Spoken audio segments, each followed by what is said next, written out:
Olha, esse negócio de futurismo é uma parada que parece novidade, mas já existe há muito tempo. A gente tem uma série de empresas, sobretudo dos Estados Unidos, que tem essa função, inclusive, estabelecida dentro dos quadros delas. O papel de um futurista, basicamente, é desenhar cenários de futuro, cenários de futuros possíveis, prováveis e desejáveis, ou seja, tudo aquilo que é possível e imaginável, aquilo que é provável, que a partir dos dados, tendência, a gente analisa e identifica que é provável que vai acontecer, e tem metodologia para isso, obviamente a gente pode falar mais a fundo, e desejável aquilo que a gente, enquanto empresas, governos, indivíduos, o que a gente deseja. Então, quando a gente fala sobre desenhar cenários de futuro, no final do dia a gente está falando de como dar longevidade para a relevância das organizações, como garantir que essas organizações vão se manter relevantes no longo prazo. Algo que sempre aconteceu, a gente sempre ganha ou perde relevância, nós todos aqui, todo mundo que está lendo, ouvindo, todo mundo que está em qualquer tipo de cenário ganha ou perde relevância todos os dias, mas agora isso acontece numa velocidade muito maior, e essa velocidade é o grande desafio. Então, no final do dia, é tal qual a gente faz um seguro de veículo, por exemplo, um seguro de carro ou alguma coisa assim. Você não imagina que você vai ter um evento de sinistralidade, você não imagina que você vai bater o seu carro, ou que você vai ter ele roubado, furtado, mas você separa 2, 3, 4% do valor daquele bem para que, caso aconteça alguma coisa dessa, você não perca ele inteiro. E vale também para oportunidades. Então, caso apareça alguma coisa interessante no mercado, como é que a gente pode fazer para aproveitar isso? Então, no final do dia, uma função estratégica, e por isso que o futuro está tão na moda, assim que se fala para tudo quanto é lado, é o que vem pela frente, como é que eu posso aproveitar isso ou dirimir riscos que venham pelo futuro. O futuro está na moda agora, eu acho que existe uma contextualização histórica importante nisso, né? Se a gente olhar um pouco para trás, a gente pensa assim, na década de 80, qual era o símbolo de sucesso? Era meio que aquela coisa de Wall Street, né? Gravata fininha, meio Paulo Guedes, assim, aquele negócio, Wall Street e tal, não sei o quê. Aquilo era o símbolo de sucesso, porque as empresas tinham que ser extremamente lucrativas, como elas sempre tiveram que ser, mas num ápice ali, década de 80 e 90. Elas continuam tendo que ser assim, mas você chega no final da década de 90, a gente começa a falar de .com, a empresa tem que ser digital. E aí você tem até bolha e tal, não sei o quê, mas de fato as empresas têm que ser digitais. E agora, mais recentemente, 2010 para 2020, a gente está falando de empresas agile, aquela coisa, startup mentality, ou seja, as empresas que são ágeis de fato, que conseguem desenvolver velocidade e tudo mais. Acontece que tudo isso se tornou default. As empresas já têm. Quem não é digital, quem não é agile, quem não gera receita, quem não gera lucro com isso tudo, então as empresas estão fora do mercado ou estão em caminho de desaparecerem, né? Estão prestes a empacotar. E daí, o que as empresas perceberam, e óbvio que um evento de catalisação como a pandemia fez com que muita coisa fosse acelerada, né? Todo evento catalisador, ele acelera processos. E nesse caso a pandemia fez de uma maneira muito transversal. Geralmente você tem rupturas que são verticais. Você vai falar de uma locadora de vídeo, como por exemplo Blockbuster e afins, ou uma série de outros segmentos que já aconteceram, e tem vários exemplos por aí, mas a pandemia aconteceu de maneira transversal, e nessa transversalidade acelerou o processo para todo mundo. E aí o que acontece é o seguinte, se tudo aquilo que era eventualmente um diferencial, eu sou bem digitalizado, eu sou ágil o suficiente, eu adapto o processo rapidamente, etc., virou default, as empresas começaram a olhar para o próximo passo. O que é o próximo passo? Olhar para amanhã. O hoje já não adianta. No hoje todo mundo está pareado, hoje todo mundo entrega bem. Se você for falar de uma empresa A e empresa B, as duas entregam bem. A Procter & Gamble e a Unilever, as duas entregam com qualidade, com falhas aqui e ali, mas com qualidade absurda. Se a gente olhar as empresas atualmente, elas são muito, muito boas no que elas fazem, mas elas esquecem de olhar um pouco para o amanhã. E aí vem um conceito que eu acho importante, que é o conceito de ambidestria. É um conceito que não é novo, mas é um conceito que está em voga agora, justamente por causa disso, que é basicamente você equilibrar a receita no presente com a relevância no futuro. Como é que você equilibra essas duas coisas? E digo que o que a gente mais encontra de desafio dentro das organizações é justamente isso. Como é que você equilibra esses dois? Porque os incentivos e os processos são todos desenhados para métricas do hoje. São desenhados para quarter, são desenhados para EBITDA, e tem que ser mesmo. Mas o fato é que quando você olha na década, olhar para o presente, olhar para o futuro, converge. Mas olhando no ano ou no quarter, olhar para o futuro tira a receita do business principal. E aí você cria uma empresa que é quase esquizofrênica, ela luta com ela mesma pela sobrevivência futura e pela receita no agora. Então, conseguir quebrar esses dois tem sido o grande desafio. Então, eu diria que num arco maior é como é que a gente mantém essa relevância no longo prazo, como é que a gente amarra tudo isso para que processos e oportunidades e, sobretudo, a organização das empresas mesmo consiga perdurar olhando para frente, tá? Então esse acho que é um arco interessante para a gente trazer. Estando na moda, está de tal forma que ficou espalhado para tudo quanto é lado. Você vê, eu, por exemplo, estou com uma garrafinha de água aqui, ó, colocando, isso aqui é da Expo 2020 em Dubai, a feira que aconteceu lá nos Emirados Árabes Unidos.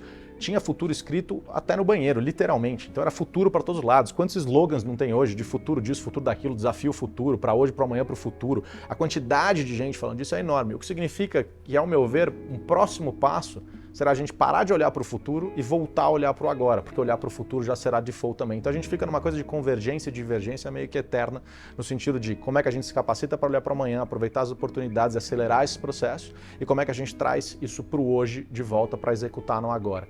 E nessa sanfona, no final do dia as empresas conseguem fazer isso com mais facilidade, com mais fluidez, elas provavelmente preponderarão dentro do mercado, né? Pouco a pouco elas vão aumentar a chance de sucesso delas. A próxima eu já posso responder direto se quiser, eu já lembro qual que é. Então, o futuro não tem essa coisa de ser bom ou ser ruim, né? Não existe, isso vai ser bom ou não vai, tecnologias aumentam, vai ser positivo ou não.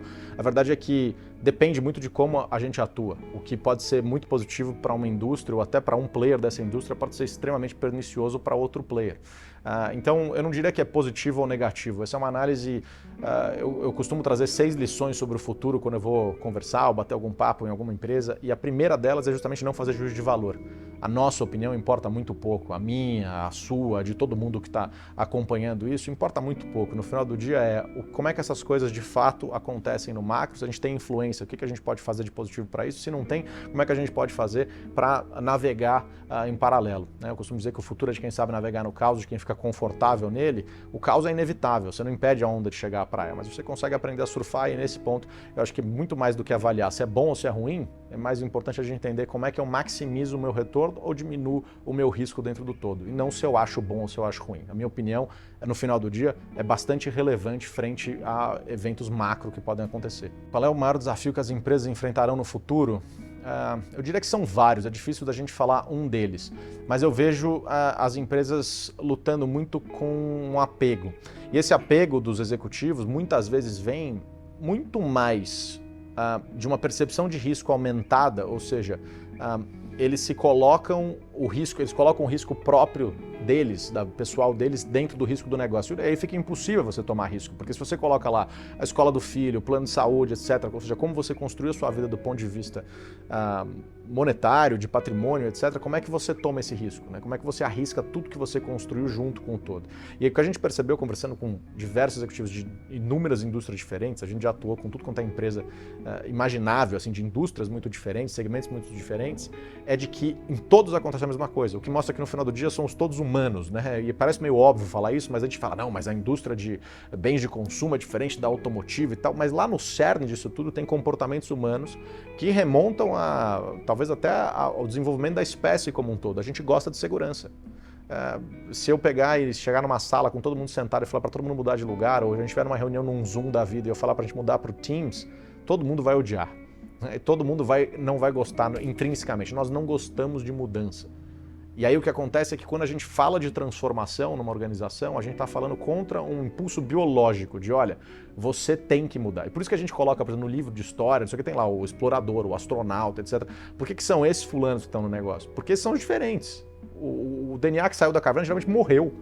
O que chegou aqui é o DNA que ficou quietinho na caverna e sobreviveu e tal. Então, o fato de a gente ter um impulso de exploração, mas a gente ter um receio disso, faz com que isso permeie para as empresas. Então, muitas vezes você encontra empreendedores, quando têm as suas empresas, startups, por exemplo, adquiridas por empresas maiores, muitas vezes os caras voam dentro da organização porque eles têm uma tomada de risco, eles têm uma capacidade de tomar risco, um apreço pelo risco muito maior do que alguém que está. E não é que é melhor ou pior, são maneiras diferentes de enxergar as coisas. E eu acho que o grande desafio para as organizações é justamente afastar esse apego, afastar essa percepção de risco e permitir um ambiente seguro em que as pessoas possam buscar o amanhã e sejam remuneradas por isso também. Ou seja, o futuro tem que estar dentro das métricas, ele não pode estar desvinculado disso. E acho que o grande desafio é achar esse ajuste fino. Qual é o ajuste fino entre hoje e amanhã? Como é que a gente organiza isso daqui? Tempo, recurso, pessoal, como é que a gente organiza isso daqui de fato? Não óbvios para mim são as oportunidades que estão escondidas dentro de uma disrupção original. Exemplo, quando você tem uma grande ruptura, geralmente essas grandes rupturas ou são fruto de uma empresa ou um movimento maior. A gente enxerga na EO que tem 3 coisas principais que fazem as transformações acontecerem. São esses 3 pilares. O primeiro deles são dores, necessidades, anseios humanos. Qual é a dor humana? Qual é o fator humano envolvido nisso? O segundo é tecnologia. E às vezes quando eu falo tecnologia, eu já assimila Big Data, AI, metaverso, essas coisas, mas tecnologia no final do dia é qualquer coisa que a gente usa para resolver um problema. A pedra lascada durante muito tempo foi uma principal tecnologia que a gente teve e no futuro a gente parará de falar de eletrônica e provavelmente falará de virtualização. Nem diria no futuro, já está acontecendo isso agora. Então, tecnologia como o segundo. E o terceiro, a conjuntura. Quando a gente tem esses 3 presentes, a gente tem uma grande transformação. Então, o nosso trabalho muitas vezes parte de encontrar quais são os dois que já existem, geralmente já tem dois estabelecidos, dois desses pilares já estão lá, às vezes a gente já tem uma tecnologia, a gente já tem um hábito de consumo, ou seja, uma dor, alguma coisa que está assim, e a conjuntura muda. Quer ver um exemplo sobre isso? Pega, por exemplo, a pandemia. Né? No começo da pandemia a gente já tinha a necessidade de se comunicar pessoal ou profissionalmente com as pessoas, isso era uma coisa que já existia, já estava lá. Por que a gente não fazia trabalho remoto antes? Porque a conjuntura não exigia, mas aí vem a pandemia e força a gente a fazer esse trabalho remoto, com tecnologias que já existiam e dores e necessidades humanas que existem há muito tempo, que é se conectar com outros seres humanos. Agora, vai para 1994, por exemplo. Imagina que rola uma pandemia. Dá para fazer trabalho remoto igual? Não dá. A gente não tinha as tecnologias para aquilo, apesar da dor humana estar lá e a conjuntura ter alterado. Mas imaginem a pressão de crescimento que não existiria para que uma empresa criasse um Zoom que fosse meio mambembe, meio que mais ou menos. Imagina quanto essa empresa sequestraria de relevância do mercado dos outros players. O que acontece é que quando você tem uma ruptura muito forte, e é difícil que seja uma singular, geralmente é uma soma delas, mas quando existe uma disrupção, essa palavra tão da moda, embaixo dela aparecem oportunidades infinitas. E os não óbvios, para mim, é um véu que a gente levanta sobre elas. Então, um exemplo agora que me parece bastante interessante. A gente está falando de um Hyperloop aparecendo por aí. Hyperloop é um trem de altíssima velocidade que faz, por exemplo, São Francisco-Los Angeles, uma viagem de 6 horas de carro, faz em 15 minutos. São Paulo-Brasília em 10 minutos, coisa do tipo. Isso já existe hoje para transporte de cargas, já existe teste para transporte de pessoas também, transporte de cargas nos Estados Unidos e no Catar, e também transporte de pessoas em vários desertos nos Estados Unidos, estão sendo testados, Arizona, Nevada e Califórnia.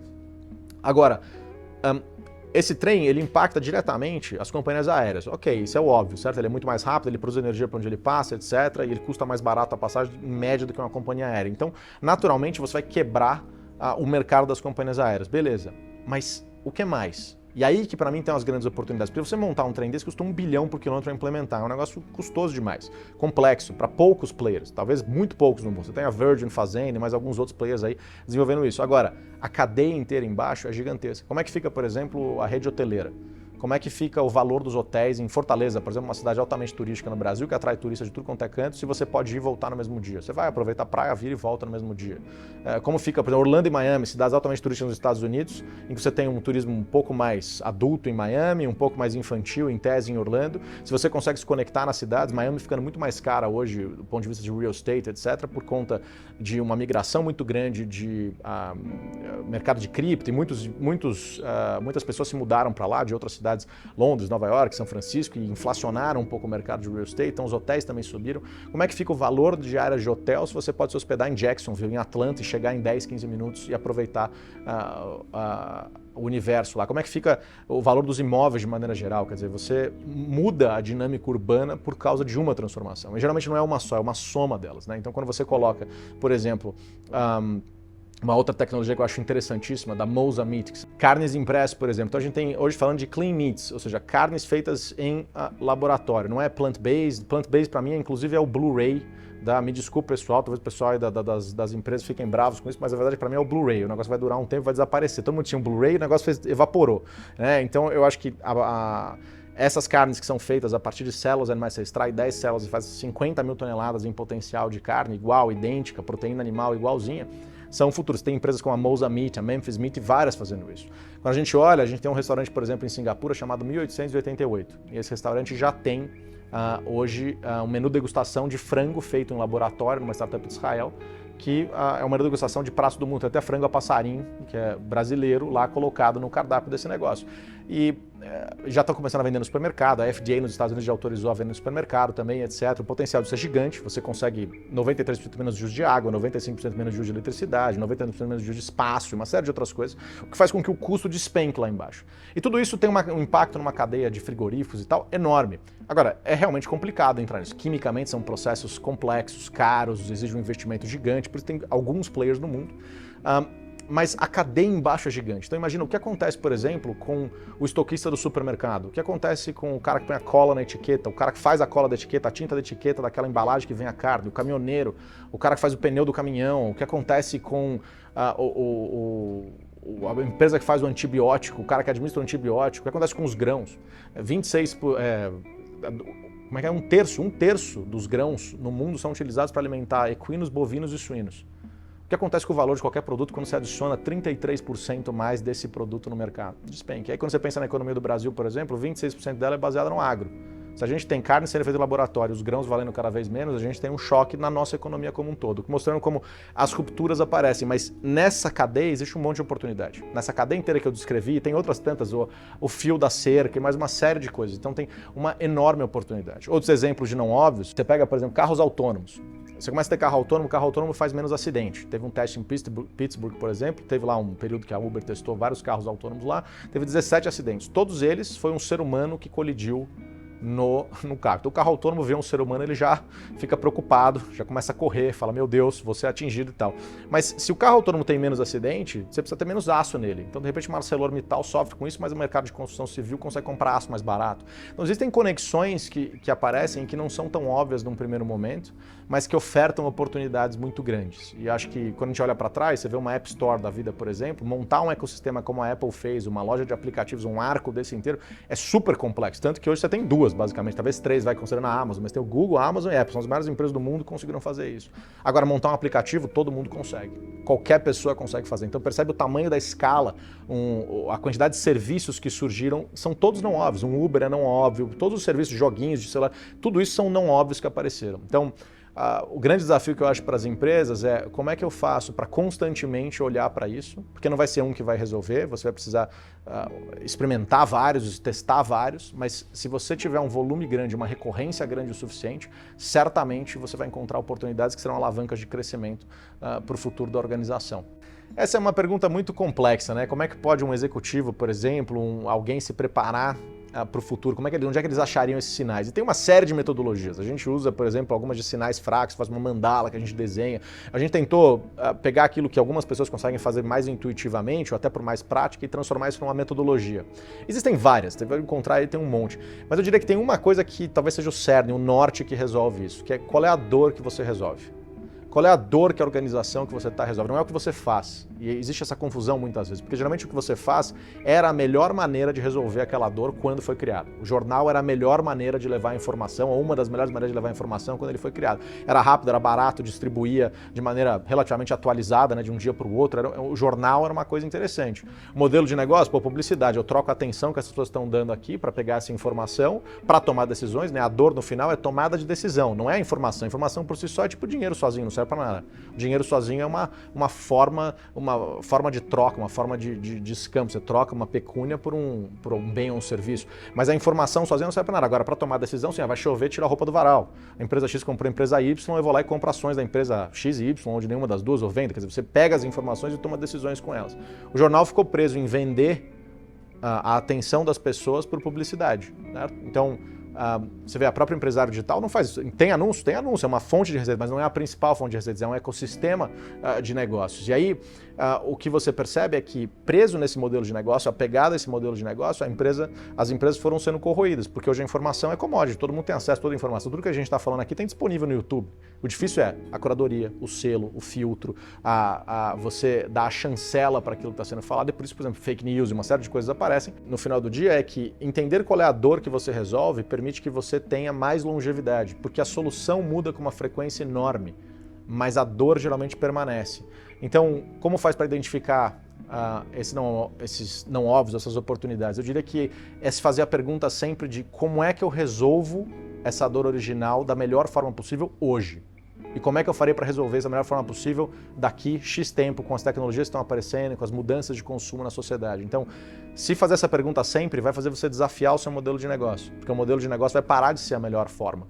A melhor forma é eu vender conteúdo no mundo que é cheio de conteúdo, etc., não me parece a melhor forma do mundo de eu reter a atenção das pessoas e levar a tomar a decisão. Pô, mas de repente uma coisa que a Bloomberg fez que eu achei interessante, que é usar um robô de investimento. Em vez de eu te dar informação de investimento, um monte de gente que está aqui acompanhando com a gente, certamente faz investimentos complexos, etc. Mas eu imagino que poucos façam investimentos em derivativos, por exemplo. São oportunidades interessantíssimas de investimento, mas são bem complexas. E por serem bem complexas, pouca gente faz. Mesma coisa para startups. Pouca gente acaba investindo proporcionalmente em startups porque existe ali uma complexidade, uma certa peculiaridade naquilo. Agora, se ao invés de eu pegar... Por que as pessoas não aprendem isso? Elas têm a informação. Todo mundo poderia aprender. Todo mundo poderia sentar e aprender tudo isso. Mas o ser humano não vai aprender tudo que tem disponível. Se eu tiver uma coisa que toma decisão por mim, funciona bem. Quer ver um exemplo disso? O Waze.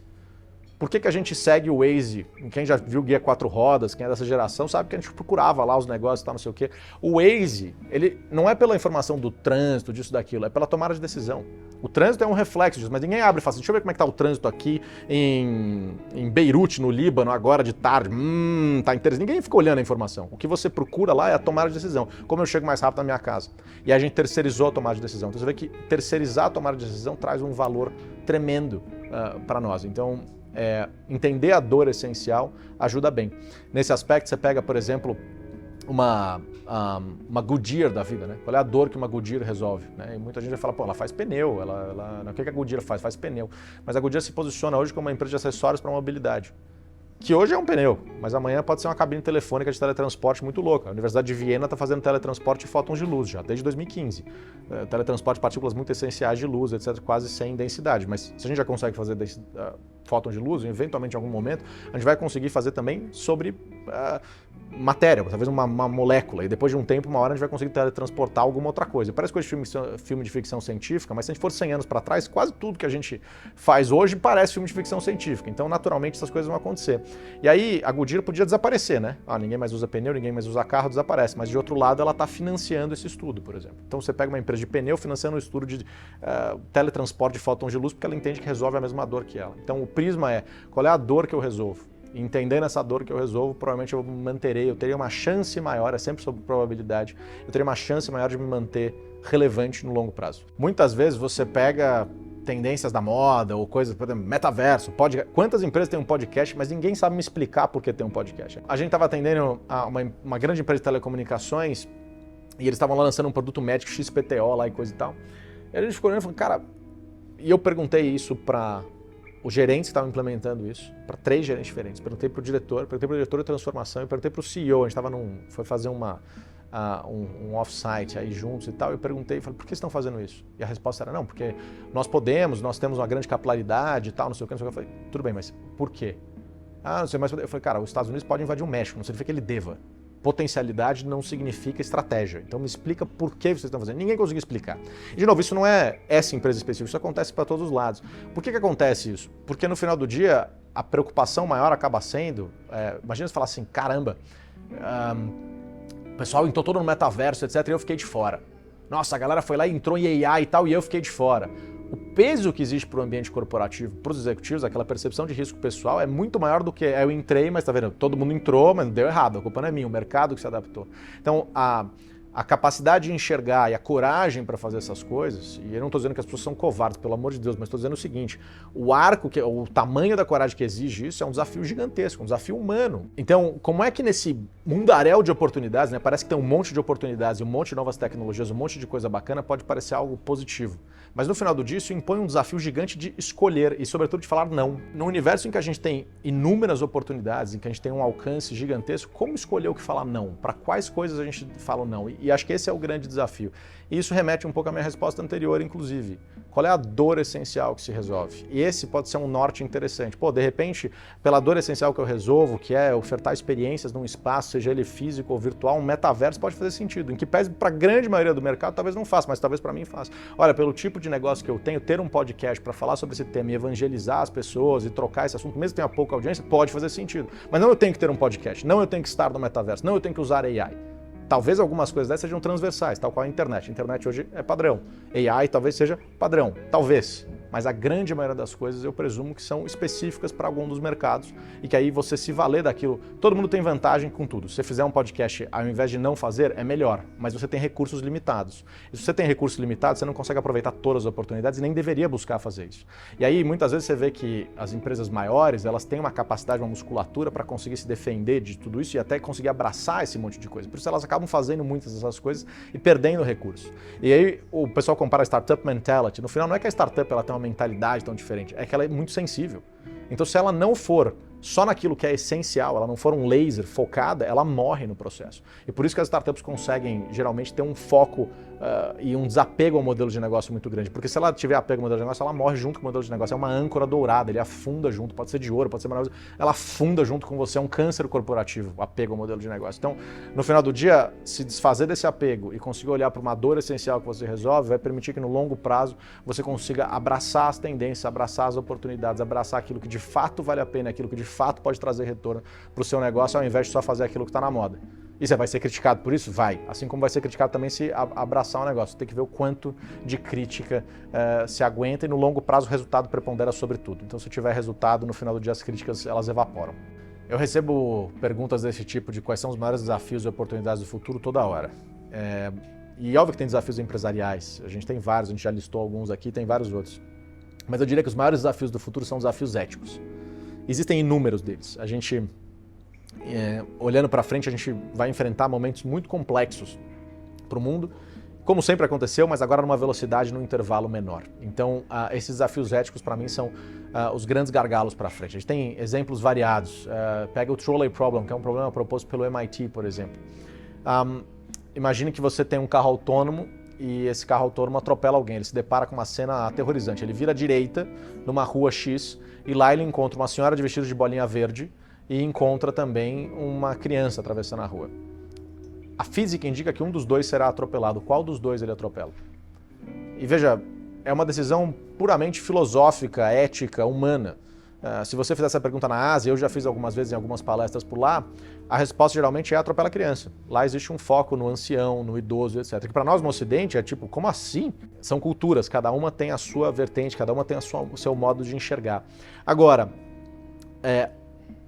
veja que a questão técnica já está resolvida. Você manda o carro fazer e fala assim, atropele pessoas de vestido de bolinha verde. Ele vai caçar todas as senhoras de vestido de bolinha verde no mundo.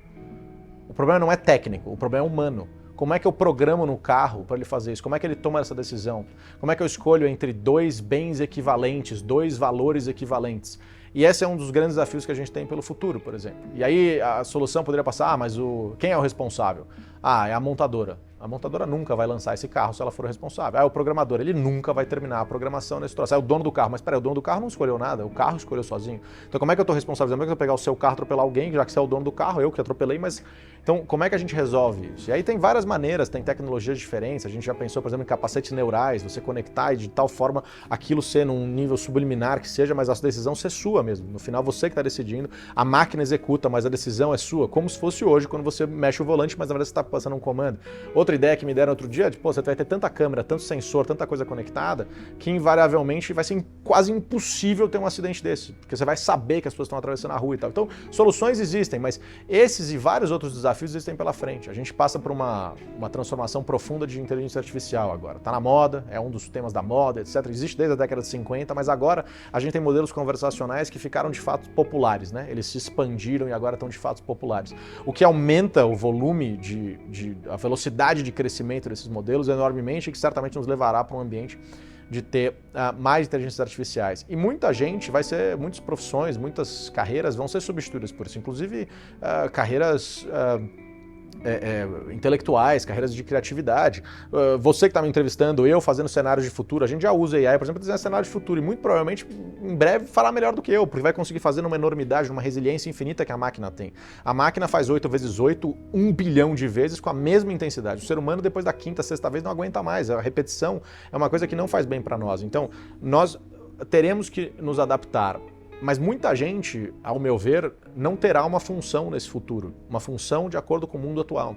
E julgar o futuro com os olhos do presente é tão pernicioso quanto julgar o passado com os olhos do presente. Se você olha para trás e fala assim, pô, aqueles gregos lá, eles eram sanguinários e tal, eles dominavam os povos, escravizavam os povos. É óbvio, a escravidão hoje é uma coisa abominável e tem que ser, execrável, uma coisa que a gente tem que punir em todos os lugares do mundo. Mas há 3.000 e poucos anos era o modelo econômico vigente. Julgar uma realidade completamente diferente com o prisma de hoje é terrível. E as gerações futuras podem fazer isso com a gente também. Falar, pô, aquela galera lá, da Empresário Digital, em 2023, eram sanguinários. Aqueles caras, eles permitiam que seres humanos, esses seres tão criativos, ficassem presos em tarefas rotineiras, coisas repetitivas, tipo advogados fazendo contratos iguais toda hora, tipo caixa de supermercado, médicos fazendo cirurgias idênticas, etc., cobradores de ônibus, motoristas, etc., coisas que são super importantes para a sociedade funcionar hoje, mas que certamente daqui 30, 40, 70, 150 anos serão muito provavelmente vistas como é que vocês deixavam seres humanos fazendo essas coisas? Porque nós somos criativos, temos que criar mais.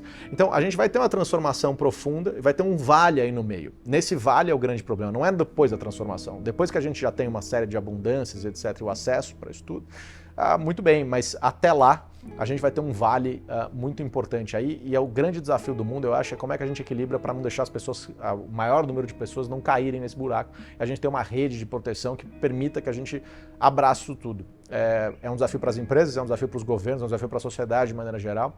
Essa literação digital, literação de futuro é cada vez crescente, a gente vai começar a ver conflitos sobre isso. Eu imagino, inclusive, que o mundo migre para ser um pouco menos livre, ou talvez muito menos livre, olhando para frente. A gente já começa a ver silos aparecendo, países se fechando, e é um contrassenso da globalização. O que, de novo, eu não faço juízo de valor se é bom ou se é ruim. Historicamente, a gente vai saber daqui a um tempo, não dá para saber. A gente cresceu ouvindo que isso era muito positivo, e talvez seja muito positivo, mas talvez o outro caminho também seja muito positivo. O fato é que isso tem acontecido.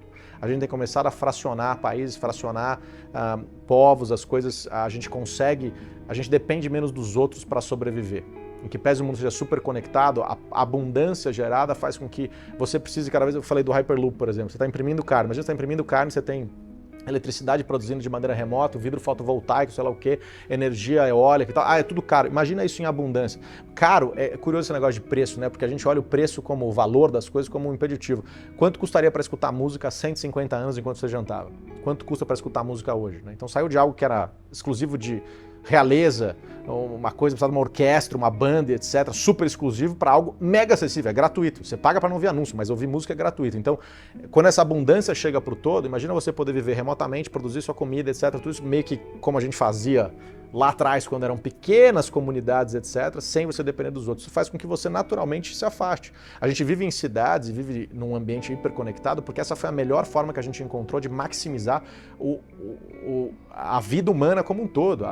O que a gente gerou de riqueza e de valor nos últimos séculos é um negócio impressionante. A gente saiu de 9% da população, 8% da população vivendo abaixo da linha da pobreza, para hoje ser, 91% da população abaixo da linha da pobreza, para hoje ter 8, 9%. A gente inverteu o gráfico, só que no meio do caminho a gente saiu de menos de 1 bi para 8 bilhões de pessoas. Quer dizer, o volume absoluto é brutal. O mundo melhorou enormemente. E óbvio que a gente tem mazelas várias para resolver. Mas a quantidade de riqueza e de benefícios que a gente gerou é incrível. A gente tem uma dificuldade às vezes de perceber isso porque a gente olha o nosso experimento social, o nosso experimento de vida, a nossa pequena experiência humana aqui daqui até ali como um gabarito, quando na verdade ele não é o gabarito, né? Esse pequeno excerto de tempo em que nós todos estamos vivos é muito pequeno historicamente, mas se olhar historicamente é o melhor momento da humanidade disparado sobre todos os dados imagináveis. Quem contesta isso não conhece história e simplesmente não está olhando.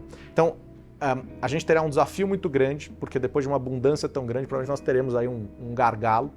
E esse gargalo superado, nós viveremos talvez aí mais ainda, com maior ênfase, o melhor momento da humanidade. Mas os desafios éticos que existem pela frente são inúmeros. E esses, para mim, são os principais desafios do futuro. Não só para as empresas, para governos, para indivíduos, para todo mundo. É um desafio da sociedade como um todo, um desafio da espécie humana como um todo. Como superar esses desafios. Se a gente conseguir encontrar boa parte dessas respostas, nós migraremos para um ambiente mais interessante.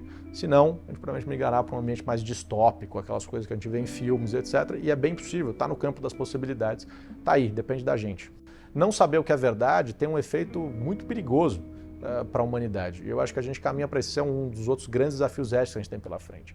De outra sorte, cibersegurança, por exemplo, são temas que a gente fala pouco no Brasil, mas a terceira maior economia do mundo é o cybercrime. Ou seja, em primeiro você tem os Estados Unidos, a China em segundo, e a terceira maior economia do planeta seria o cybercrime. Então, maior que a Alemanha, maior que o Japão, maior que o próprio Brasil. É um negócio gigantesco.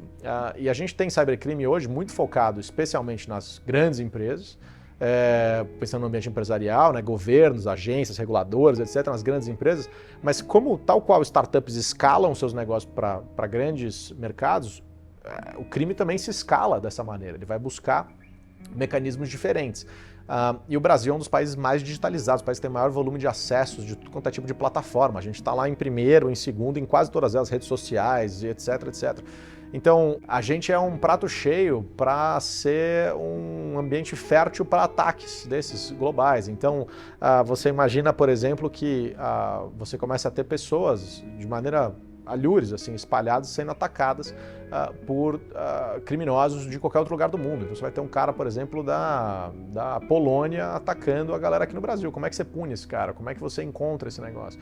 E os efeitos são terríveis. Não é só o golpe do WhatsApp, lá não sei o que agora está ficando cada vez mais... Eu vi recentemente, por exemplo, o pessoal fez o seguinte, eles criaram uma conta de um hotel, por exemplo, falaram, você ganhou uma promoção, manda um vídeo pra gente, que a gente vai pôr nas redes sociais, falando, pô, que legal, adorei, vou passar o final de semana aí e tal, não sei o que, não sei o que lá. A pessoa manda esse vídeo tem uma série de frases e palavras no meio que fazem com que os caras consigam montar um deepfake dessa pessoa. Eles montam um deepfake dessa pessoa, sequestram o telefone dessa pessoa e usam o deepfake dela com vídeo, voz, etc., igualzinho pra, com engenharia social, atacar parentes e amigos dessa pessoa por um golpe. Como é que você distingue o que é a realidade daquilo? Então percebe como as coisas vão se fundindo, aquela questão que eu falei de não saber o que é verdade com o cybercrime, e são desafios que a única maneira que eu enxergo de resolver isso é melhorando a literação de todo mundo, é capacitando, é aumentando o alcance. Outro exemplo importante disso, a gente fala de longevidade, a gente começa a ter agora com CRISPR, que é uma técnica de recorte de DNA que permite você fazer uma série de alterações nisso, existe a potencialidade de você criar seres humanos, e a palavra é essa mesmo, criar seres humanos, imunes a tudo quanto é doença imaginável. Já existe, inclusive, notícia de que talvez tenha sido feito gêmeos na China que são imunes a varíola, rubéola, HIV, uma série de outras coisas. Agora, a pergunta que eu faço para todo mundo, por exemplo, que é pai ou mãe que está escutando esse nosso papo aqui, se você pudesse fazer os seus filhos melhores do que eles são, colocar eles nas melhores escolas, etc, etc, você faria? Se você pudesse fazer eles serem imunes a todas as doenças, você faria? Se você pudesse fazer com que eles fossem mais inteligentes, mais fortes, mais resistentes, vivessem mais, a resposta é provavelmente sim, é biologicamente embutido na gente. Então, se a tecnologia existir, muito provavelmente essas coisas já aconteceriam. Agora, a tecnologia já existe. Então, o que impede um oligarca russo doidão lá de pegar e fazer um super-humano no meio do negócio? E o grande problema é, se você fez um super-humano nesse troço, como é que o Neandertal coexiste quando você tem o Homo sapiens? O Neandertal desapareceu. Então, se a gente tiver o Homo Plus, ou sei lá como é que a gente vai chamar esse negócio, como é que fica o resto da espécie? Porque desigualdades econômicas, por exemplo, gap econômico, por mais difícil que seja, você tem maneiras de suplantar. Existe uma possibilidade de ascensão naquilo. Existem mecanismos, ações afirmativas, desenvolvimento de educação. Existe uma série de coisas que fazem com que haja o potencial. Não quer dizer que as pessoas alcançarão esse gap, mas quer dizer que existe. A possibilidade está sempre no horizonte. Se você tiver uma outra espécie, essa possibilidade desaparece do horizonte, porque ela é outra espécie, você não alcança mais. Então, esse é um grande desafio que a gente tem para o futuro, né? Como é que a gente faz? E a minha leitura é, vamos criar regras então, vamos impedir e tal. Parece viável que a gente consiga impedir que esse tipo de coisa aconteça? Parece que alguma legislação vai conseguir impedir que alguém... No mundo hiperconectado, você compra kit de CRISPR-Cas9, que é esse tipo de tecnologia, você compra isso no eBay, por exemplo, por 90, 100 e poucos dólares. E qualquer pessoa, eu já vi alguns documentários mostrando, por exemplo, pessoas que nunca, não tem nem ensino médio, sabendo fazer isso. Fizeram um rato fluorescente, misturaram o DNA da alga fluorescente com o de um rato, fizeram um rato fluorescente. O cara que nunca tinha... Imagina, a pessoa que não foi educada formalmente numa escola conseguiu fazer isso. Então não é um biólogo, não está falando de algo complexo, está falando de algo hiperacessível. E aí, o grande negócio é, como é que a gente evita isso? Põe lei? Talvez a melhor forma, e a maneira como eu enxergo, é de aumentar o acesso de maneira tão brutal que todo mundo tem acesso. Porque se todo mundo for super-herói, se todo mundo tiver superpoder, ninguém é super-herói. O problema é quando alguns têm e outros não. Então, como é que a gente aumenta o acesso das pessoas a esse tipo de informação, a esse tipo de tecnologia? Como é que a gente barateia essas coisas? A mesma coisa da carne impressa que eu falei antes. Imagina um filé mignon custando R$5 o quilo. Um país que tenha isso consegue alimentar a sua população melhor do que o outro. E hoje, o Temasek, que é o fundo soberano do governo de Singapura, é o dono da maioria das patentes dessas coisas. Singapura é uma cidadezinha com 5,5 milhões de habitantes, pequenininha, perdida na ponta da Malásia lá, não cabe nem... É uma cidade-estado minúsculo, não cabe um pasto em lugar nenhum, estão fazendo ilha artificial para construir prédio, talvez seja o dono da alimentação do futuro, e não o Brasil. Nós vamos alimentar amanhã, talvez não. E se você faz essa carne, o que acontece com o valor da terra no Brasil? Então, você percebe que as ramificações são inúmeras, né? E eu acho que, perfazendo aí uma série de perguntas que teve, como é que eu amarro esse negócio? Qual é o principal desafio? Ou isso ou aquilo? Para mim nunca é singular. É uma soma desses fatores que cria eventualmente até uma tempestade meio perfeita de que você tem tantas coisas diferentes acontecendo ao mesmo tempo que você tem uma profunda transformação social. Para bem ou para mal, depende muito, ao meu ver, o pêndulo depende muito de se as pessoas estiverem preparadas para isso, se as pessoas entenderem como usar as tecnologias, se elas estiverem literadas para isso, muito provavelmente elas vão conseguir abraçar e usar isso de uma maneira positiva. E a gente vai cobrir de um lado e vai descobrir do outro, como sempre foi. O ser humano desenvolveu carros, aviões, etc. É incrível, a gente conectou o mundo e a gente criou poluição do outro lado, a gente criou outros problemas. E tá tudo certo, a gente vai resolver esses problemas também. O ser humano é muito bom resolvendo problemas. A gente sempre foi e sempre será muito bom resolvendo problemas. E cada vez com mais ferramentas. Então, acho que o fiel da balança aí será: as pessoas estão capacitadas para entender, compreender e acessar essas tecnologias e essas novas possibilidades do mundo? E se sim, a gente provavelmente viverá um ambiente mais harmônico. Acho que seres humanos serão sim substituídos em muita monta por inteligência artificial.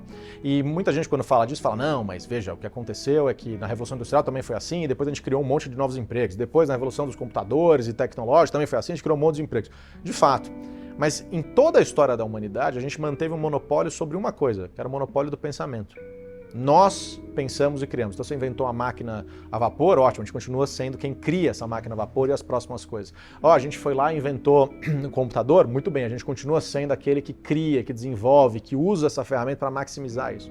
Agora, a gente provavelmente vai perder esse monopólio do pensamento. Não quer dizer que a gente vai deixar de pensar, mas a gente vai ter outros seres pensantes, sentientes, que provavelmente vão concorrer conosco. Seja o exterminador do futuro da vida, seja, não importa muito qual é o caminho, mas isso deve acontecer. E isso acontecendo muda um pouco a nossa figura. A nossa figura para de ser dar as respostas, né, e criar esse amanhã, e eu acho que começa a ser muito mais fazer as perguntas.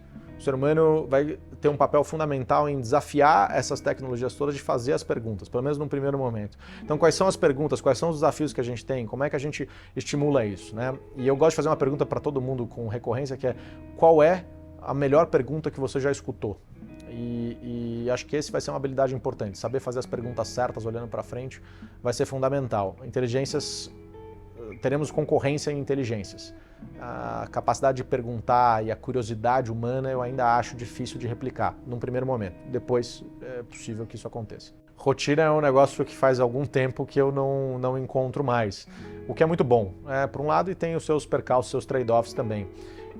A minha rotina é de muitas viagens. Em 2022, por exemplo, eu peguei 171 voos, o que faz com que, se você considerar que tem 365 dias no ano, e tudo bem que tem dia que tem 2, 3, 4, até 5 voos no mesmo dia, mas dá para perceber que eu passo boa parte do ano viajando. Inclusive, por isso, eu não tenho mais nem residência fixa. Eu não moro em lugar nenhum, já faz mais ou menos 1 ano e meio, percebendo que eu já ficava muito em hotéis, eu passava 5 dias por mês, de fato, em casa, e não fazia sentido nenhum manter alguma coisa dessa. Então, em que pese seja meio diferente para o todo, né, eu acho que vem um pouco daquela coisa de princípios e normas e dogmas que a gente tem de eu tenho que morar em algum lugar. E de fato, para a grande maioria das pessoas, isso vai fazer sentido, porque você tem uma rotina, você tem um trabalho que você vai sempre para o mesmo escritório ou alguma coisa assim, isso faz sentido. A minha rotina impõe, ou a minha falta de rotina impõe um desafio diferente.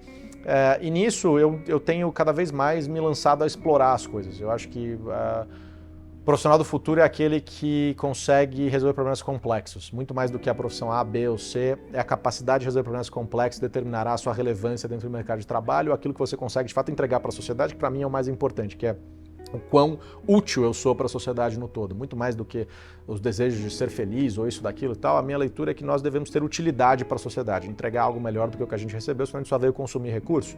Então, para ser útil, você precisa de fato ser capaz de resolver problemas complexos, porque serão cada vez mais frequentes, como a gente viu, a gente falou de vários deles, eles serão cada vez mais frequentes, cada vez mais impactantes. Como é que a gente faz para resolver esses problemas complexos? E a melhor maneira que eu encontrei para isso, na vida, é o que eu chamo de experiências cruzadas, que é a nossa capacidade de trazer experiências da nossa vida pessoal e aplicar para resolver problemas profissionais ou vice-versa. Como é que você mistura essas experiências? E daí, evidentemente, por exemplo, exploração de trilhas. Recentemente eu fiz uma das trilhas mais desafiadoras do mundo, considerada uma das mais perigosas do mundo, no Havaí. É um negócio que se chama Haiku Stairs, que é Stairways to Heaven, que é Haiku Steps, que é uma trilha que inclusive agora é proibida e tudo mais, feita uma escada feita na Segunda Guerra Mundial, então é um negócio super desafiador.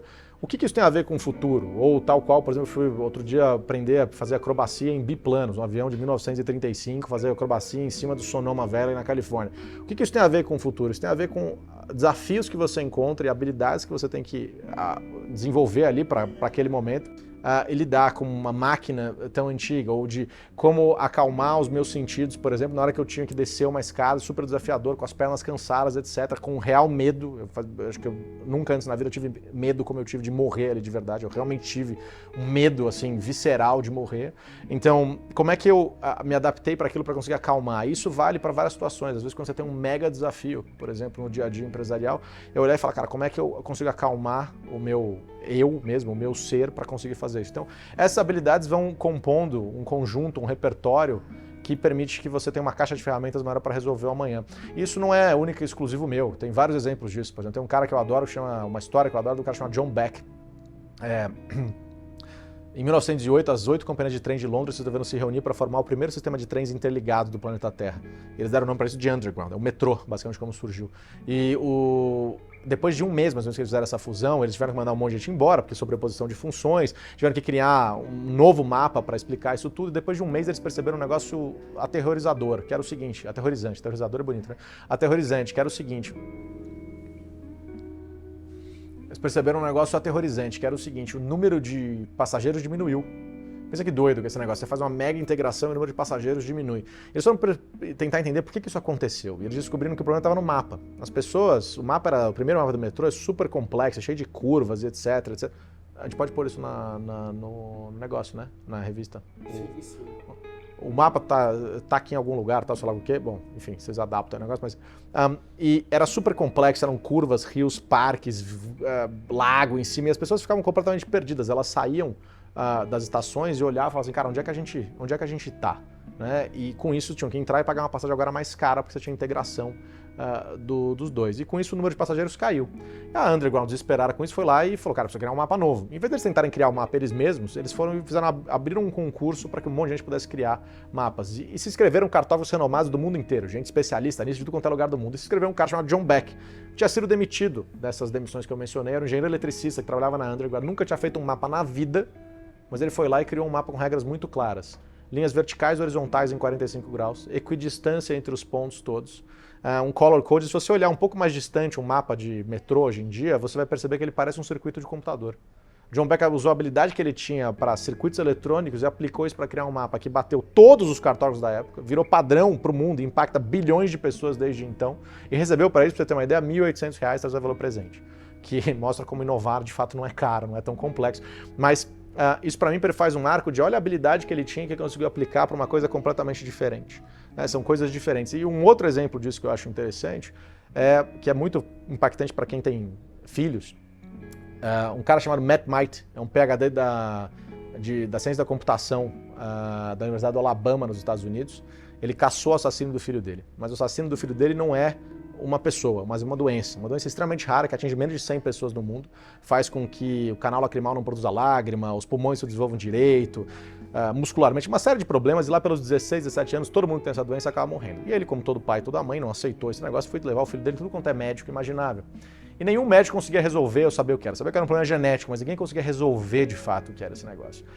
E ele não aceitou esse diagnóstico e se colocou a pensar. Eu acho que falta isso às vezes, a gente se colocar a pensar sobre esses desafios. A gente enxerga e fala, isso é assim. Mas será que precisa ser assim? Será que não poderia ser diferente? E ele, entendendo que sim, óbvio, com uma motivação gigante, né, que é salvar o filho, então obviamente o impulso é gigantesco, ele olhou e falou assim, cara, eu trabalho com código, né? O que é código? Uma série de letras, números e símbolos que indicam que um sistema digital faça ou deixe de fazer alguma coisa. Meu filho tem um problema genético, o que é o DNA?